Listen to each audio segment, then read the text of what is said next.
Assalamu alaikum. Native Black Americans. Sometimes I like to go back and watch old videos of discussions between civil rights activists and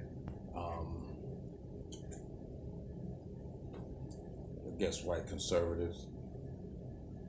I guess they would be considered conservatives, but these are discussions that would take place in the 50s or 60s.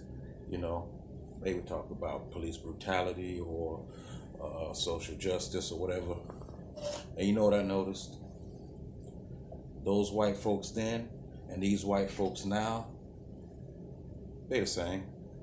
They talk the same, they sound the same. I watched a video yesterday where after Lyndon Baines Johnson got the 1964 Civil Rights Act passed, and this was after the assassination of Kennedy, so I guess it was actually 1965. He was down south and he was interviewing just random white folks, okay? And those white folks that he was interviewing right there in 1965 sound the same as the people that oppose us now. The same people tell us now that everything is fine. We have the same rights. There's no discrepancies between how black people and white people are treated. Everything's fine. Black folks didn't need this. What those white folks in 1965 were saying.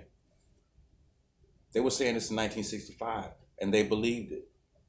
See what I'm saying? But that way of thinking amongst them has been continuous.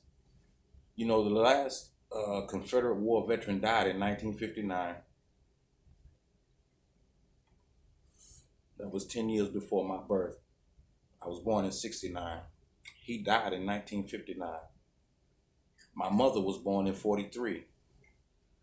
Her father, meaning my grandfather on my mother's side, stumbled upon lynching one night. Okay? And the lynch party, a bunch of white men, told my grandfather to get down and off his wagon or buggy or whatever he was riding and put some wood on the fire because they had burned the black man at the stake. They told him to get down and add some wood to the fire or he would be up there with it. Okay? Now this obviously had to be most likely somewhere in the 40s or 50s. Okay? I'm assuming because my mother was born in 43 and she's the one who told me the story. I never met her father, he passed away. But anyway, the point being is that now, with that being the case, in 1965, after the passage of the Civil Rights Act by Lyndon Baines Johnson, white folks was telling a white reporter who was just reporting on what they thought and how they felt. They said there was no need for him to pass that legislation. Okay, black people had equal rights as white folks. This is what Southern white folks were saying. Now we know that's bullshit. We know that's a lie. But those same people, they still have that same mentality today. Why are you black? Why are you niggas complaining? What's wrong with y'all? This is America, the greatest country in the world. What is the problem? You see what I'm saying? What are y'all mad for? Why are y'all protesting? There's nothing wrong. The police ain't doing nothing wrong. The same mentality. They sound the same.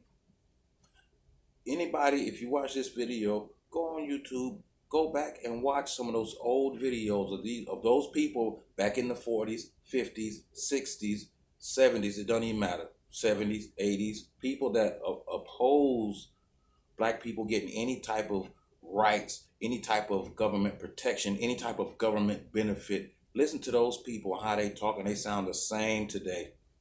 The mentality has not changed. So people think that there's been a whole lot of progress in America. Listen, almost 60% of white folks consistently vote Republican. Okay? They own 90% of the wealth. They're voting for the people that's going to conserve that wealth. That's why they call them conservatives. They're voting for those people because of their policies of conserving wealth, and they have it all. You have 90% of the wealth of the country. You have it all, basically. The other minority groups split up the other 10%. We only got, black Americans, we only got 2.6% of the nation's wealth. Our wealth position hasn't changed since 1910, and we've been here 400 years and we built the country. 250 years of free labor. And yet they want to tell us, oh, nothing's wrong. Everything's good. What's wrong with y'all? Why y'all complaining? But yet, white men who've been given everything by America and every opportunity by America will protest, will complain about whatever, and they consider their complaints legitimate. But you, the people that's been oppressed for 400 years, your complaints are not legitimate. You have no need for any type of government help. So what are you complaining about? That's what they're saying to us. But Joe Biden has that same mentality. Don't get it twisted. Kamala Harris, she got that same mentality. What she say? I'm not gonna do nothing just for black folks. Y'all don't deserve it. For what? What? We'd rather bring in Indian immigrants, help them. We'd rather bring in Latino immigrants, help them. We'd rather bring in whoever immigrants from wherever, and we'll help them. They'll bring in refugees from Somalia, like Ilhan Omar's people, to Minneapolis and give them cash assistance, housing assistance, help them find jobs. All that's great.